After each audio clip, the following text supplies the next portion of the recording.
আমার স্বামীর সাথে আমার বিয়েটা হয়েছিল অপ্রত্যাশিতভাবে। আমরা কেউ কাউকে চিনতাম না, তার সাথে পরিচিত হবার কথাও ছিল না। আমি তার গল্প পড়ে মুগ্ধ হয়েছিলাম। ফেসবুকে গল্প লিখত সে, আমি নিয়মিত পড়তাম। একদিন অনেক সাহস করে একটা কমেন্ট করলাম, সুন্দর হয়েছে গল্পটা। এরপর অপেক্ষা করতে লাগলাম তার রিপ্লাইয়ের। 1 ঘন্টা, 2 ঘন্টা, 3 ঘন্টা গেল, তাই রিপ্লাই আর পেলাম না। এত এত প্রশংসার ভিড়ে আমার সুন্দর হয়েছে কথাটা হয়তো হারিয়ে গেল। খারাপ লাগছিল, খুব খারাপ লাগছিল। তারপর হঠাৎ টুং করে নোটিফিকেশনের শব্দটা কানে এলো। আমি যেন নিজেই নিজের কানকে বিশ্বাস করতে পারছিলাম না। এটা কি সত্যি? আমার প্রিয় লেখা আমার কমেন্টের রিপ্লাই দিয়েছেন। তিনি দেখেছেন আমার কমেন্টটা, আমার নামটা। হ্যাঁ সত্যি, তিনি আমার কমেন্টের রিপ্লাই দিয়েছেন। ছোট করে লিখেছেন ধন্যবাদ। সেই ধন্যবাদটুকু যে কি ভীষণ রকম আনন্দের এক হাওয়া বইয়ে দিল আমার মনে, আমি বলে বোঝাতে পারবো না। এরপর কমেন্টে টুকটাক কথা হতো। একদিন দিনটা আমার মনে আছে, 24শে অক্টোবর 2021। হালকা হালকা বৃষ্টি হচ্ছিল সেদিন। রাতে একটু ঠান্ডাও পড়েছিল। আমি কাঁথাটা সুন্দর মতো গায়ে দিয়ে ঘুমের দেশে পাড়ি জমাতে চলেছি। হঠাৎ করে মেসেঞ্জারের নোটিফিকেশন বেজে উঠল। কেউ মেসেজ পাঠিয়েছে।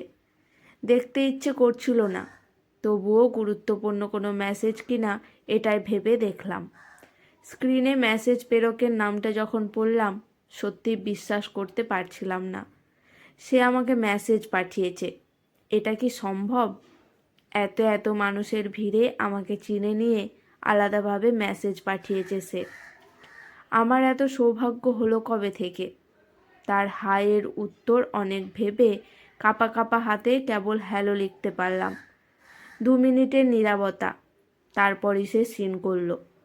আর কিছুক্ষণ পরই তার মেসেজ, এখনও জেগে আছেন? জি। যাক, ভেবেছিলাম আপনাকে পাবো না। কেন? সুন্দরী মেয়েরা রাতে অনলাইন থাকে না, থাকলেও ব্যস্ত থাকে অন্য কাউকে নিয়ে। আপনি ভুল করছেন, আমি সুন্দরী না। আমি আমার কেউ নেই। কি যে বলেন! কে বলে আপনি সুন্দরী না? আপনি ভয়ঙ্কর সুন্দর। আগুন সুন্দরী কথাটা শুধু আপনার জন্যই সৃষ্টি হয়েছিল। সত্যি বলছেন? মিথ্যা কেন বলবো? আমাকে কেউ কখনো এভাবে বলেনি, কারণ তাদের দেখার চোখ নেই। আমরা অনেকক্ষণ গল্প করলাম। যখন আমাদের কথা শেষ হলো ঘড়িতে, তখন দেখি 4টে বাজে। আমরা সারা রাত কথা বলে পার করে ফেলেছি। এর ঠিক 1 মাস পর, আমাদের রোজ রোজ কথা বলার 30টি রাত পর, সাফি আমায় প্রপোজ করলো। আমার না করার কিছু ছিল না। তার গল্পের প্রেমে পড়েছিলাম।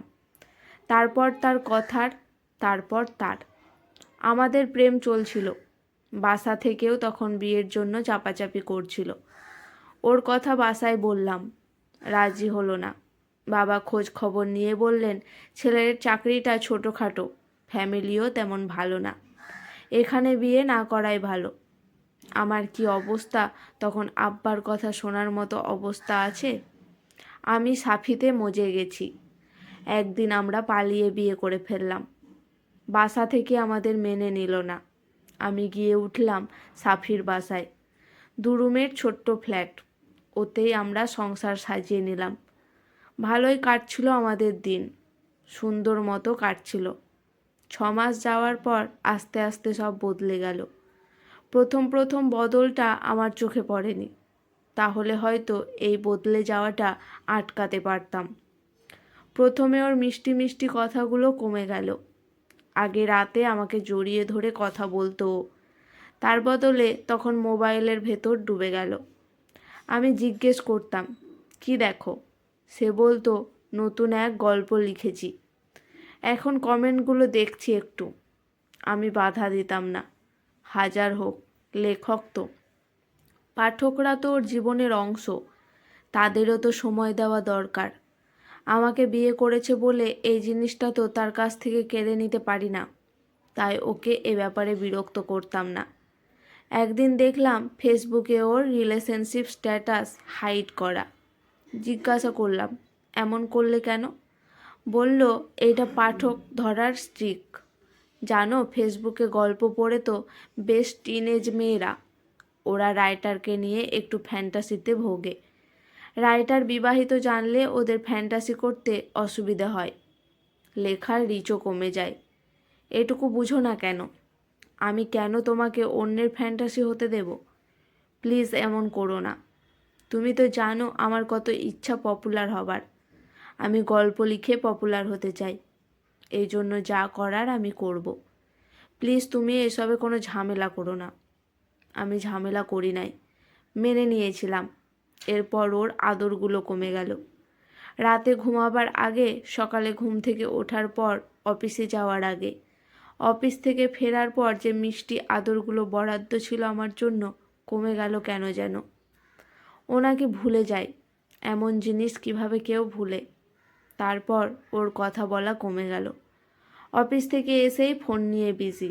আগে ভাবতাম শুধু কমেন্টের রিপ্লাইগুলোই দেয়, এখন বুঝলাম সে চ্যাটিংও করে। মেসেজের তোড়ে তার হাত ঝড়ের মতো চলতে থাকে মোবাইলের ওপর, অথচ আমাকে দেওয়ার মতো সময় সে পায় না। সারাদিন আমি বাসায় থাকি, একা থাকি।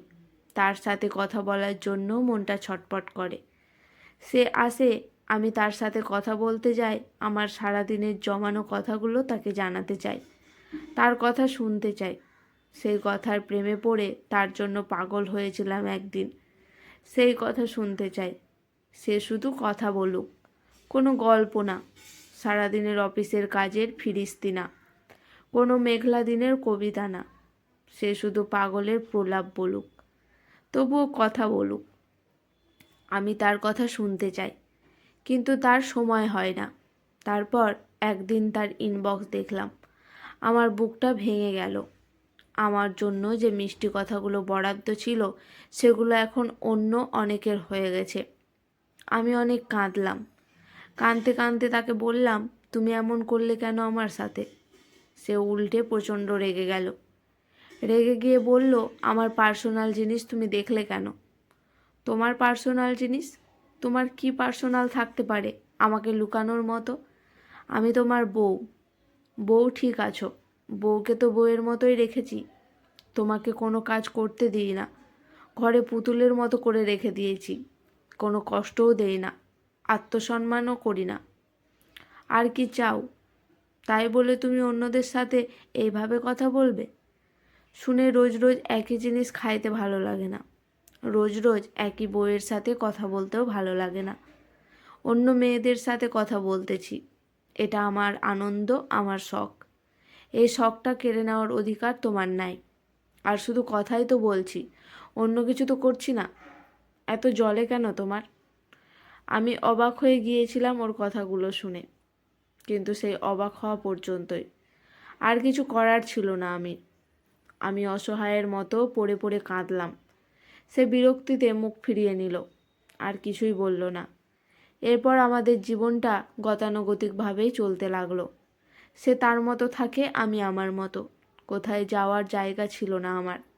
পরিবার আমার থেকে মুখ ফিরিয়ে নিয়েছিল। আমি তাদের কাছে যাই কোন মুখে?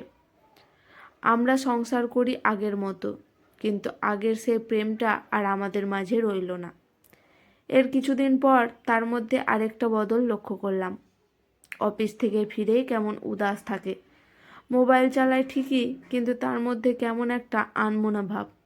কি হয়েছে ওর? এই প্রশ্নটা আমার মনে আসতো, কিন্তু ওকে করা হতো না। তবে এই প্রশ্নের উত্তর কিছুদিনের মধ্যেই পেয়ে গেলাম। একদিন সন্ধ্যায় বিছানায় শুয়ে সে আমার দিকে মোবাইলটা এগিয়ে দিয়ে বলল, এই গল্পটা পড়ো, সুন্দর না? অনেক দিন পর ওর আদর মাখা কথা শুনলাম। আমার মনটা কেমন আনন্দে ভরে উঠল। মোবাইলটা খুশি মনেই হাতে নিলাম। দেখলাম একটা গল্প, একটা গ্রুপে পোস্ট করা। লিখেছে এক মেয়ে, নাম নীলাঞ্জনা মৌ। গল্পটা পড়লাম। পড়ে ওর কাছে মোবাইলটা ফেরত দিয়ে দিতে বললাম, সুন্দর গল্প, তবে তোমার গল্পগুলোর মতো সুন্দর না। ও মনে হলো খুশি হলো মনে মনে, কিন্তু সেটা লুকিয়েই বলল, কি যে বলো। এ আরও সুন্দর লেখে। আমি ওর অনেকগুলো গল্প পড়েছি, খুব সুন্দর লেখার হাত। আমি আর কিছু বললাম না। লীলাঞ্জনা মৌকে নিয়ে ওর যে উচ্ছ্বাস সেটা আমি আগেও দেখেছি, বিয়ের আগে আমাকে নিয়ে এমন উচ্ছ্বাস ছিল ওর। তারপর নীলাঞ্জনা মৌকে সে একদিন কমেন্ট করলো, গ্রুপেই দেখলাম কমেন্টটা। আমি যেমন ওকে কাঁপা কাঁপা হাতে প্রথম কমেন্ট করেছিলাম, ঠিক তেমন একটা কমেন্ট করেছে, ও সুন্দর হয়েছে গল্পটা। মেয়েটা যখন ওকে রিপ্লাই দিল তখন তার আনন্দে আর ধরে না। সারাটা দিন সে যেন খুশিতে খুশি হয়ে রইল। তার এই খুশি খুশি ভাবটা ভীষণ পরিচিত লাগছিল আমার কাছে। ওর প্রথম রিপ্লাই পাওয়ার পর আমি এমনিও খুশি খুশি ছিলাম। এরপর ওই মেয়েটার প্রত্যেক গল্পেই সে কমেন্ট করতে লাগলো। আমি গ্রুপে দেখতাম, কমেন্টের রিপ্লাইও আসতো। কমেন্টের কথাবার্তা একসময় ইনবক্সের দিকে চলে গেল।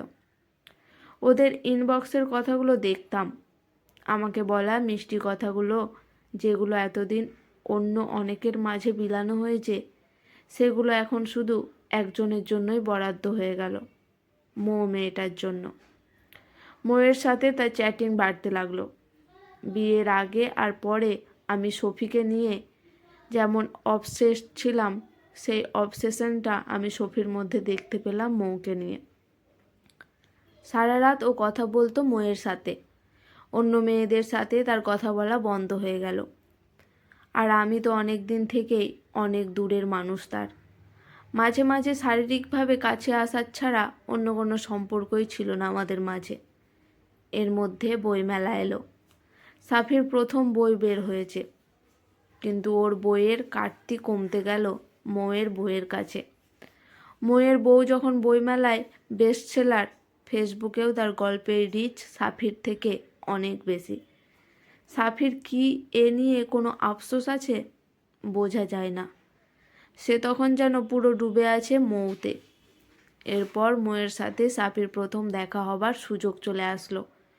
দৈনিক দেশের সংবাদ প্রতি বছর বইমেলার পর সেরা বইগুলোকে পুরস্কৃত করে, এবছরও করেছে।